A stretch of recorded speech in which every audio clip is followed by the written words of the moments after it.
So let's answer some questions today about the CO2 generator from Bioscape. Is it any good? How long does it last? How do you refill it? Let's check it all out.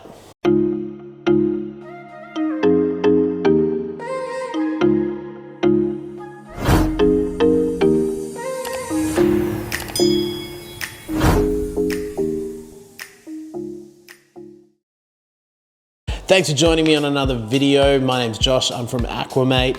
About 4 or 5 months ago, I picked up the Bioscape CO2 Generator, and I've been using it on a few different tanks.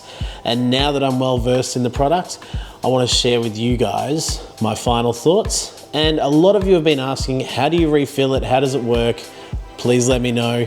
The video is pretty popular, so I get a lot of views every day on it and a lot of questions, so this one's for you guys. Also, make sure you stick around because I have something huge and tiny at the same time that I can't wait to share with all the viewers of the Aquamate channel, because it's something really, really awesome, something I'm really excited about, so I'll show you at the end of the video.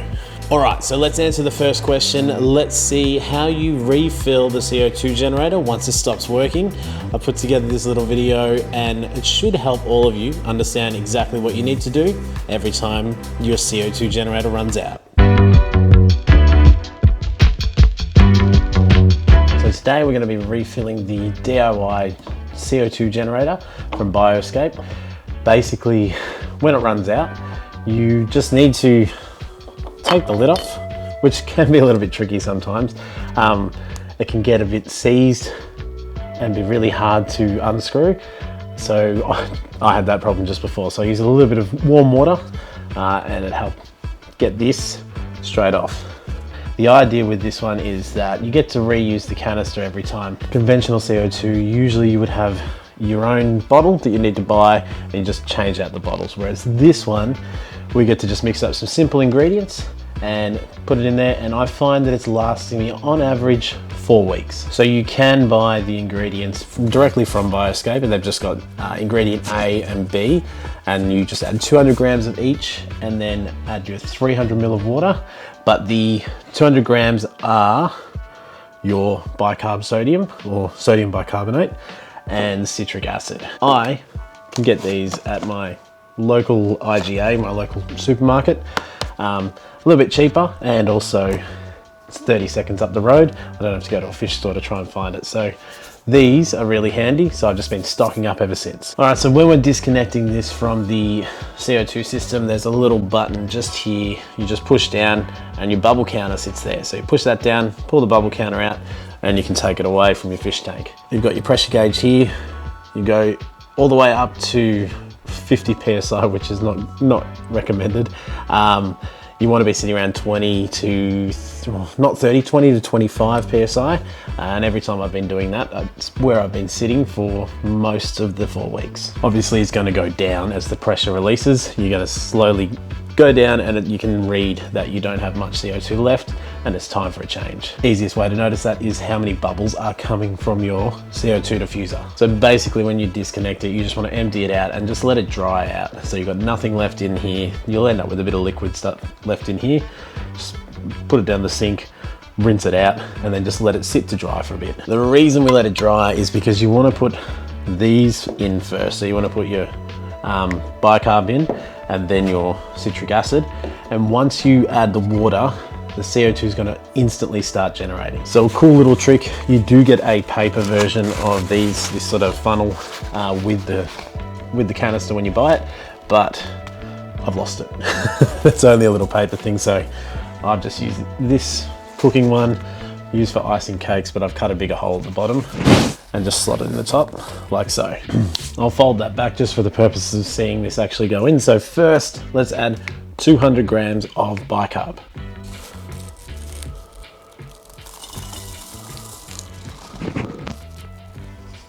Nice and easy. Then now we're gonna add our citric acid.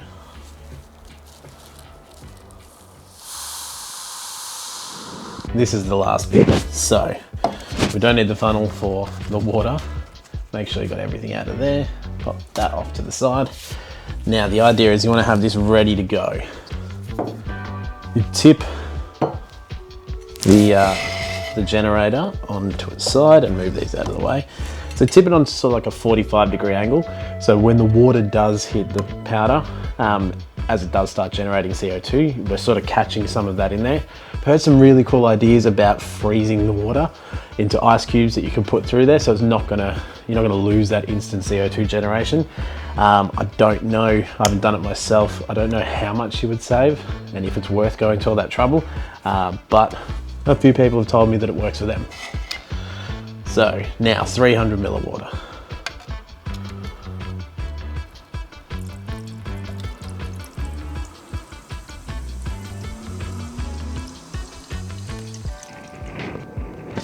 I can hear it already starting to bubble up. So I'll put that on now and screw this down.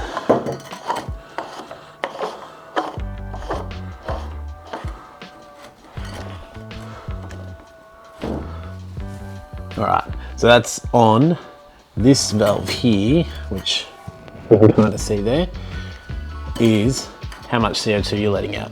So I want to turn that down because I can hear it's coming out. Now it's quiet, so that's completely blocked off. This is how you control how many bubbles you're gonna have in your bubble counter and how much CO2 is going directly into your tank. One really cool thing, sort of weirded me out the first time I did this, is this will go ice cold. So as it's generating or mixing together and creating that CO2, it gets really, really cold. Over the space of maybe 10, 15 minutes, we're off 0, maybe up to even half an hour, you'll notice the gauge will go up and you want to be sitting in that green zone. So that is all it takes to refill this. So remember, you're going to be doing this maybe once every 4 weeks. Not too bad. Let's go back inside. I'll connect this up. We'll get it going on the 4-foot tank again. And then I'm going to share with you my thoughts on what I really think about this product. I've had it for about 4 or 5 months now, and there's some pros and some cons to discuss. All right, so this is my bubble counter. This plugs into the power, and that's what starts the letting the CO2 through. This is empty. That'll happen. You get a bit of evaporation, so you just unscrew this. Let that go. I'll fill this up with a little bit of tap water, and then we'll be able to count our bubbles again. All right, so that's done. Let me just tighten that. Don't fill it all the way to the top. Gives us plenty of room for our bubbles to react and plenty of room to count our bubbles. You attach your bubble counter to here, so that just plugs straight in. Then we need to power it up.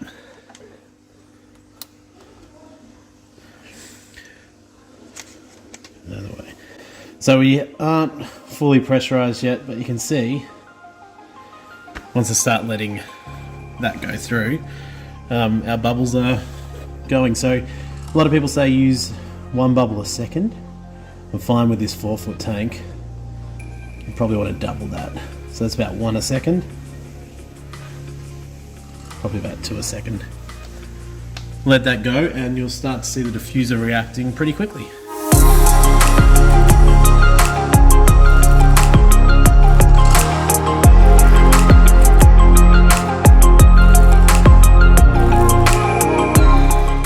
Okay, so that answered 2 of our questions. That's how you refill it and how long it does last. So around that 4-week mark.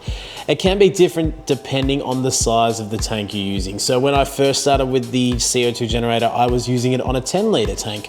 I was trying to get a really well planted, lush sort of shrimp tank setup before I added the shrimp and give those plants a really good head start. It worked really, really well. It was looking really fantastic. At the moment, I've got a bit of an algae problem there now, but it sort of gave me that really good kickstart. Secondly, I put it on this tank over here, which is the Iwagumi scape. It's mainly just Monte Carlo and some Java moss. We've got some green hair algae issues at the moment that I'm working through.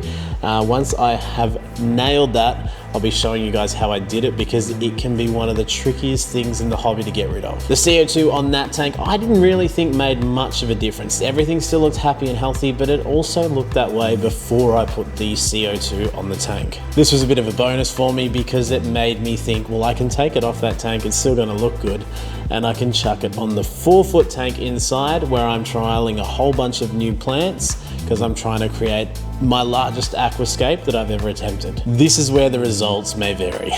So the 4-foot tank has, it's a bit tricky. I put in about 5 different plants when I started. Some of them were tissue culture plants. Did not work at all. They did not thrive or survive at all. Effectively, they all got overrun with algae. So that was not something I was expecting. I was hoping for a better result, but you live and you learn. So what I started looking at, other than the CO2, was my lighting. The lighting seems to be completely sufficient. It's not a big expensive special light or anything like that. I'm happy to invest in a light if it guarantees plant growth, but I'm doing that on a smaller scale with some other ones over here. I bought some more expensive lights and I'm getting better growth at the moment. So let's see how that goes. If you haven't seen the video on setting that tank up, you gotta check it out. I love that tank. Also, I've just added some fish, so there will be a video on that one real soon.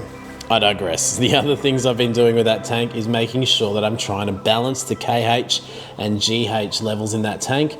I've got some fish in there now and some shrimp, and they're all doing pretty well. I did lose a couple shrimp very quickly. I thought I'd lost all of them and I didn't add any more, but I do have a few still going around, and we're now probably 3 months later.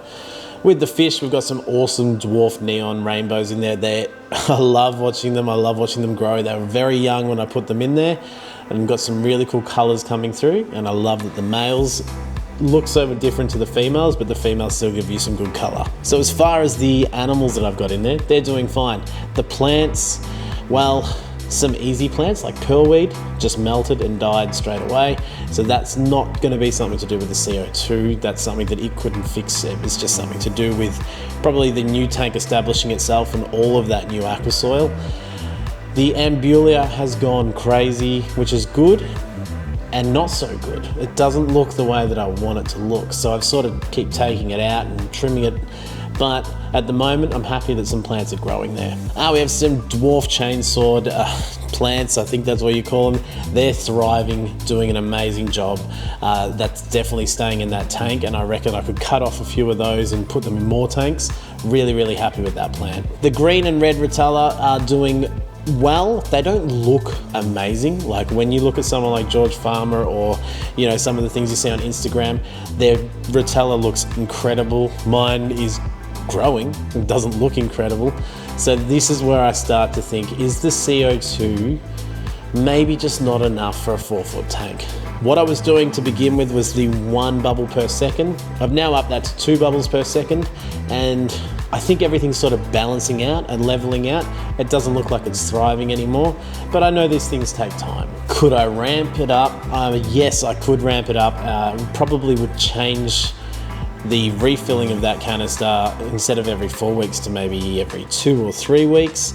That might make a difference. I've got some good filtration in there. I changed the filtration in there to make sure that I was dispersing the CO2 bubbles throughout the aquarium rather than just in one corner and just dissipating at the top of the tank in that one corner. So would I buy another Bioscape CO2 generator? Yeah, I would. I think it's a really good product. I think it works really well, but I would probably be using it on smaller tanks. Anything from like a 50 litre over here to sort of your 2-foot, maybe even a 3-foot tank. As long as you've got that filtration, moving the bubbles around the tank, and you've got some good lighting, I think that it will really help kickstart and make you really proud of what you could achieve with a planted aquarium. The 4-foot, we're going to be an ongoing experiment from here. I'm going to continue to use it there because I simply don't have any other CO2 running at the moment, so I'm not going to swap it out just yet. It is something I was thinking about maybe doing a future video on getting a conventional CO2, comparing the two on the same tank.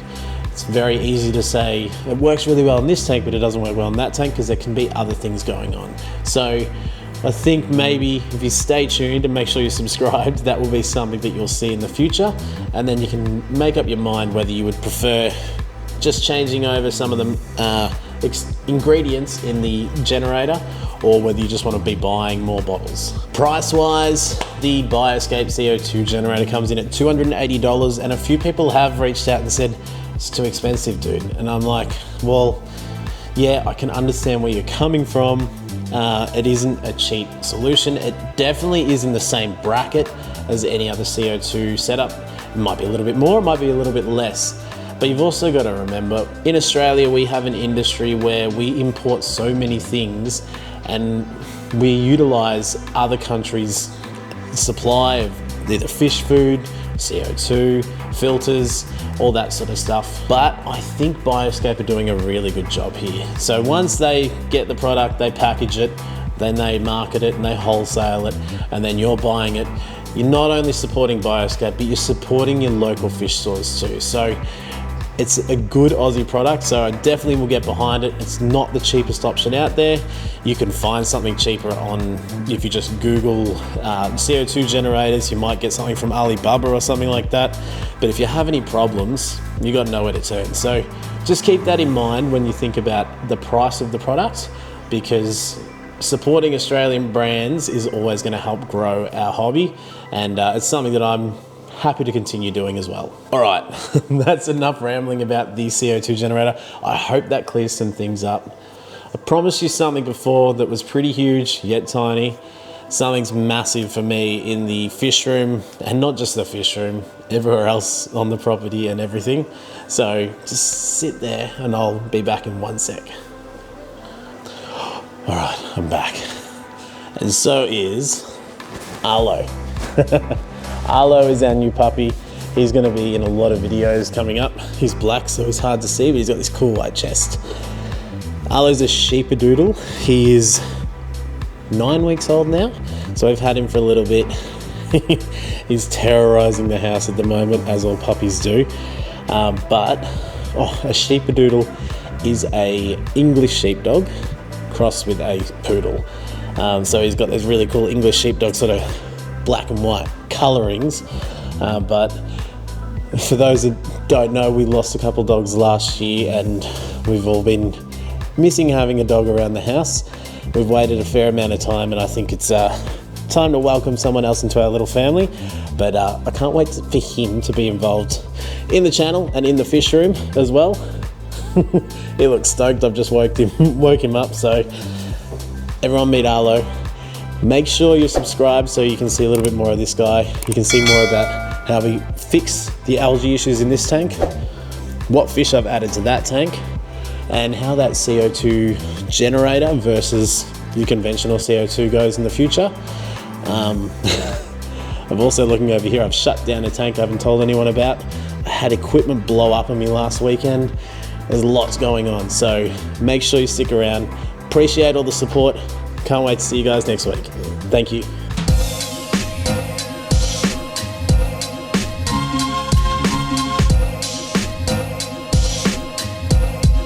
What a wonderful world.